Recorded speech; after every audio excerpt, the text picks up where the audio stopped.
once in 100 years, something comes along like AI. It was the automobile.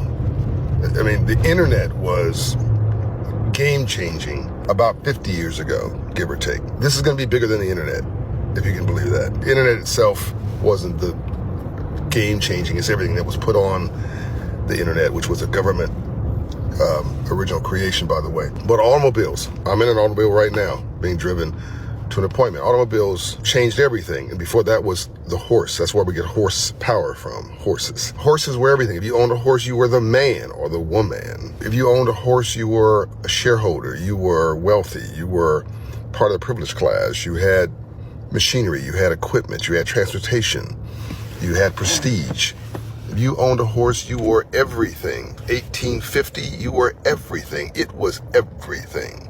Beyond a slave, that's a whole other conversation. By 1910, the most valuable thing that a horse could do was to become glue. I'm not kidding. Because in 1900 came 100 automobile manufacturers with this new innovation that changed everything. People argued, and people complained, and they were confused and all that kind of stuff. But the changes came anyway. Here we go again with AI. It's going to be an absolute game changer. I've written this article, this op-ed in Time Magazine. I'm co-chairman of the AI Ethics Council with my friend Sam Altman, who I believe is the Steve Jobs of this generation, just nicer. And we're trying to make this a force for good while limiting the bad. But you've got to get educated. If you're not at the table, you're going to be on the menu. This is everything. This is everything. And you can't wait. You got to get your financial literacy right and your technology right.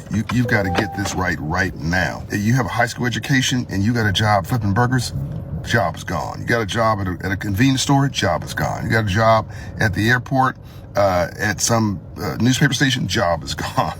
You have a job at a drugstore, job is gone. You got a job at a fast food restaurant, job is gone. You got a job at a grocery store checkout counter, job is gone. I can go on and on and on and on and on. Maybe even receptionist, unless they want a human, warm interaction at the front. But job is gone. And I don't want you gone. I don't want you to become glue. No disrespect intended to the horse or you. I want you to learn to ride the horse, the new horse called AI, not become the horse. Read this op-ed I did in Time, share it with friends, let's have a conversation. This is everything. But we can turn this into whatever we want. Let's turn it into something positive. But God helps those that help themselves. You can't just sit around and say God's going to protect me.